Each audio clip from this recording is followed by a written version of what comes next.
DNA পরীক্ষা ছাড়া ধর্ষণের বিচারের বিধান রেখে নারী ও শিশু নির্যাতন আইনের সংশোধনী অনুমোদন। বিয়ের প্রলোভনে ধর্ষণের শাস্তি 7 বছর।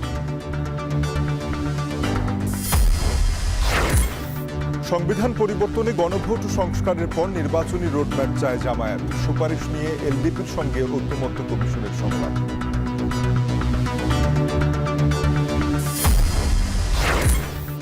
বিচারিক আদালতে আরও এক মামলা থেকে খালাস তারেক রহমান। ডিসেম্বরে নির্বাচন চায় বিএনপি, ইইউ রাষ্ট্রদূতের সাথে বৈঠক। বাতিল হচ্ছে 96টি নির্বাচনী পর্যবেক্ষক সংস্থার নিবন্ধন। ঈদের পর চূড়ান্ত সিদ্ধান্ত, ভোট কেন্দ্র স্থাপনে ডিসিএসপিদের নিয়ে কমিটি হবে না।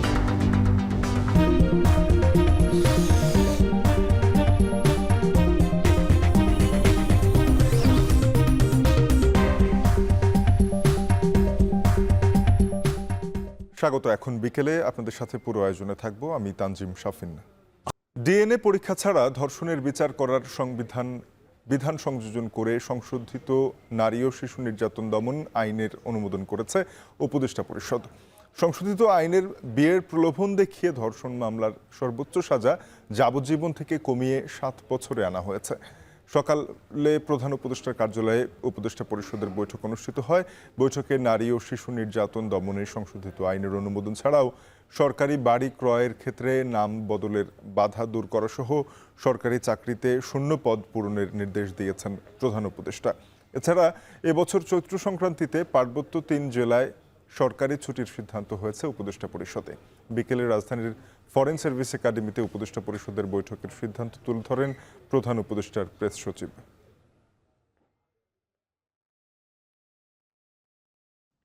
বলাৎকারের একটা নতুন সংজ্ঞা দেওয়া হয়েছে।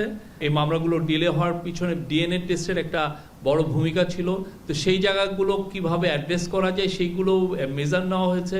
বিয়ের প্রলোভন দেখিয়ে যে রেপ কেসগুলো সেই জায়গাটাও নতুন করে অনেকগুলো মেজার নেওয়া হয়েছে। সর্বোচ্চ শাস্তি 7 বছর করা হয়েছে এবং সেইটার ক্ষেত্রে আরও যা সেফগার্ড নেওয়া যায়, যে সমস্ত সেফগার্ড মেজার এই লর ক্ষেত্রে নেওয়া দরকার সেগুলোর ব্যবস্থাও করা হয়েছে।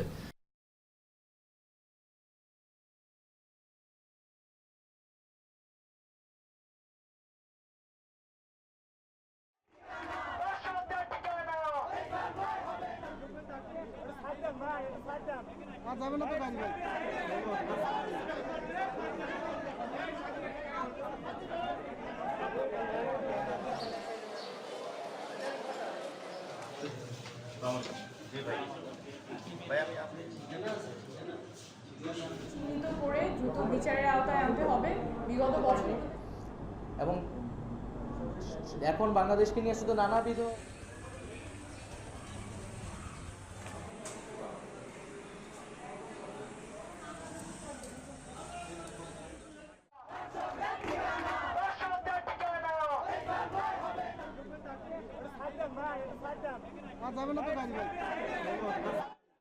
তাদের সামাজিক নিরাপত্তার বিষয়ে আমরা একটা রাজনৈতিক দল হিসেবে অবশ্যই পরিবারগুলোর পাশে থাকবো, আমাদের বোনের পাশে থাকবো। সরকারের জায়গা থেকে আমরা প্রশাসনকেও বলেছি এবং সামনে তার একাডেমিক ক্যারিয়ার আছে, পরীক্ষা আছে, সেই জিনিসগুলো যাতে, সেই বিষয়গুলো যাতে বাধাগ্রস্ত না হয় সেটাও যাতে এখানকার যে প্রশাসন, সেই প্রশাসন যাতে এটা নিশ্চিত করে সর্বদা। জাতীয় ঐকমত্য কমিশনের সঙ্গে রাজনৈতিক দলগুলোর বৈঠক শুরু হচ্ছে আজ। প্রথম দল হিসেবে বিকেলে লিবারেল ডেমোক্রেটিক পার্টির সঙ্গে সংসদ ভবনের এলডি হলে বৈঠক হবে। এ বিষয়ে বিস্তারিত জানাতে সেখান থেকে যুক্ত হবেন সহকর্মী হাসিব বিল্লাহ। হাসিব, জানাবেন বৈঠক কয়টায় শুরু হবে, কারা থাকবেন, বিস্তারিত? শাফিন, বৈঠক ইতিমধ্যে শুরু হয়েছে, আরও আধা ঘন্টা হলো, এবং সেখানে এলডিপি পক্ষ থেকে 8 জন সদস্য এসেছেন, প্রতিনিধি দল, যার সভাপতিত্ব করছেন দলটির সভাপতি কর্নেল অলি আহমেদ, এবং এছাড়া অন্যদিকে সংস্কার কমিশন বা ঐকমত্য কমিশনের সভাপতিত্ব করছেন ডক্টর আলী রিয়াজ, এবং তিনি ঐকমত্য কমিশনের সহসভাপতি। এছাড়া যে সংস্কার কমিশনের যারা সদস্য ছিলেন সেই 6 সংস্কার কমিশনের বেশ কয়েকজন সদস্য এখানে উপস্থিত আছেন এবং তাদের মধ্যে একটি বৈঠক চলছে। এবং যে বৈঠক আজকে মূলত প্রথম একটি রাজনৈতিক দল হিসাবে ঐকমত্য কমিশন বৈঠক শুরু করলো।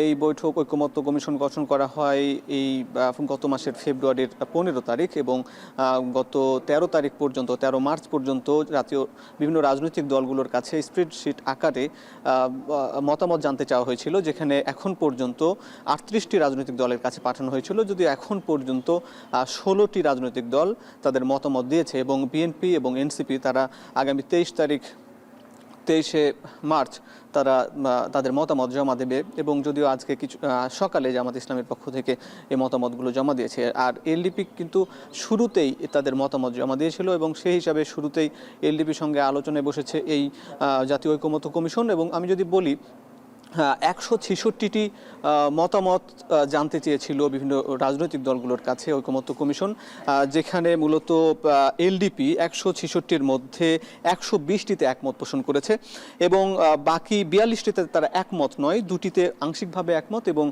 আরও দুটি অস্পষ্ট তাদের কাছে। এবং এছাড়া যদি বলি যে বিচার বিভাগ এবং বিচার বিভাগের 23টির মধ্যে 22টিতে একমত, দুর্নীতি কমিশনের যতগুলা মতামত জানতে চেয়েছিল সবগুলোর সঙ্গে একমত পোষণ করেছে। এবং এলডিপি বলেছে যে নির্বাচন ব্যবস্থা সংস্কার কমিশন আরও শক্ত হওয়া দরকার ছিল, এটি দুর্বল হয়েছে।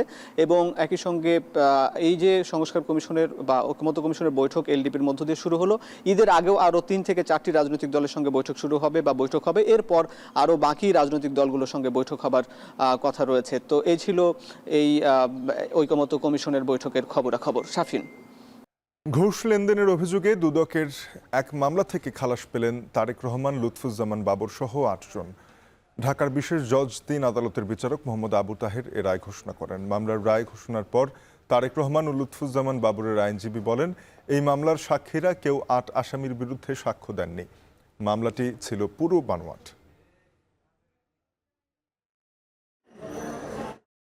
আগামী নির্বাচন ডিসেম্বরের পরে যাওয়ার সুযোগ নেই বলে মন্তব্য করেছেন বিএনপির স্থায়ী কমিটির সদস্য আমির খসরু মাহমুদ চৌধুরী। বলেন, সরকারকে দ্রুত জনগণের মালিকানা ফিরিয়ে দিতে হবে। সকালে গুলশানে বিএনপি চেয়ারপারসনের কার্যালয়ে স্বাধীনতার মাস উপলক্ষে ঢাকায় নিযুক্ত কূটনীতিকদের সাথে আলোচনা শেষে তিনি কথা বলেন। যারা গণতন্ত্রে বিশ্বাস করেন তাদের আগামী নির্বাচন নিয়ে কোনো দ্বিমত থাকার কথা নয় বলে মনে করেন আমির খসরু। তিনি জানান, নির্বাচিত সরকারের সাথে কাজ করতে চায় ইউরোপীয় ইউনিয়নের দেশগুলো।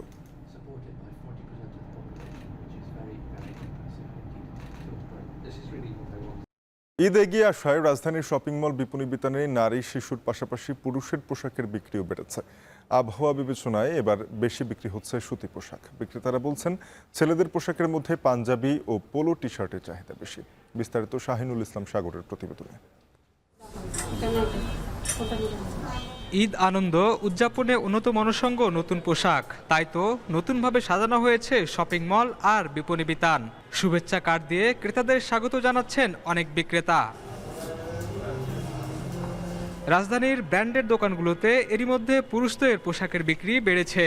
ছেলেদের পছন্দের পোশাকের মধ্যে রয়েছে panjabi, formal casual, shirt pant, jeans ও পোলো টি শার্ট।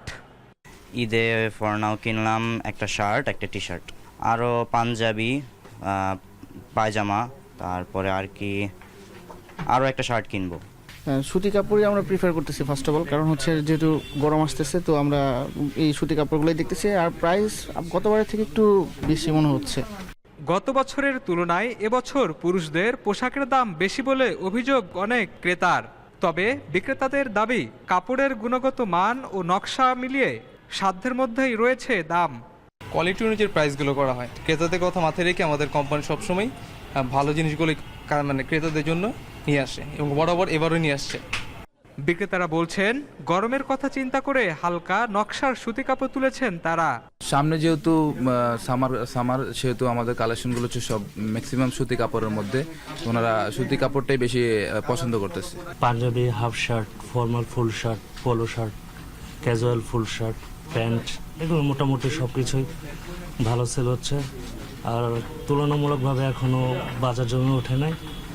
সামনে হয়তো আমরা আশা করি সামনে আরও বেশি কাস্টমার হবে। সামনের দিনগুলোতে আরও ভালো বেচা বিক্রির প্রত্যাশা বিক্রেতাদের। শাহিনুল ইসলাম সাগর, এখন, ঢাকা।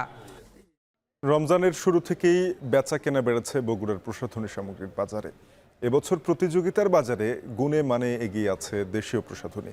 বিস্তারিত রাজীব সেলিমের প্রতিবেদনে ক্যামেরায় ছিলেন সাইফুল সাগর। ঈদ শুধুমাত্র নতুন পোশাক নয়, 2 হাত মেহেদিতে রাঙিয়ে নিতে বিশেষ উৎসব হিসেবে ধরা দেয় নারীদের কাছে। Mehndi, lipstick, face powder, nail polish, kajal, eyeliner সহ বিভিন্ন ধরনের প্রসাধনী কেনাকাটায় ব্যস্ত সময় পার করেন তরুণীরা। বিদেশি প্রসাধনীর নানান বিরূপ প্রতিক্রিয়ার কারণে দেশের আবহাওয়ায় সেসব ব্যবহারে আগ্রহ হারাচ্ছে ক্রেতারা।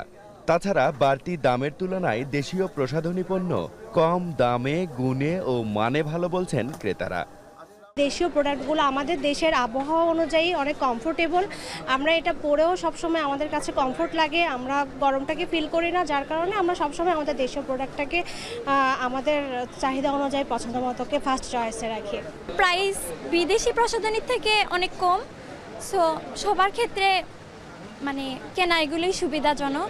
ব্যবসায়ীরা বলছেন বছর 5 আগের চেয়ে বাজারে দেশীয় প্রসাধনীর চাহিদা বেড়েছে কয়েক গুণ। ক্রেতারাই খুঁজে নিচ্ছেন বিদেশি প্রসাধনীর বিকল্প দেশীয় পণ্য।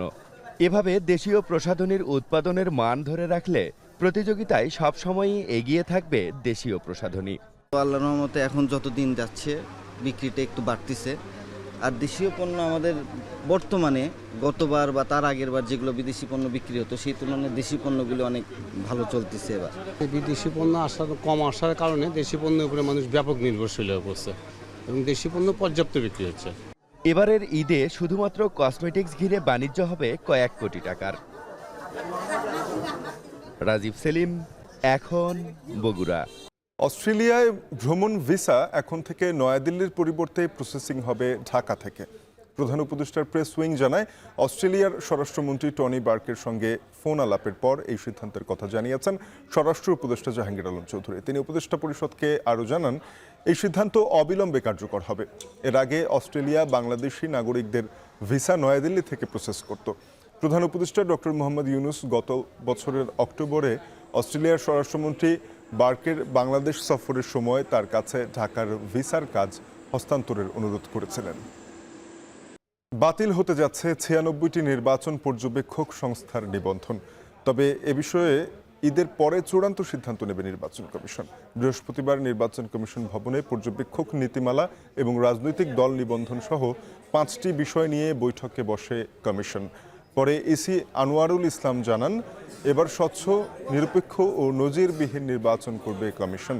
তিনি জানান, ভোট কেন্দ্র স্থাপনে ডিসি-এসপিদের নিয়ে কমিটি থাকছে না। এবার দল নিবন্ধন রুলের আদেশ এখনও ইসির কাছে আসেনি বলে জানান ইসি আনোয়ারুল ইসলাম।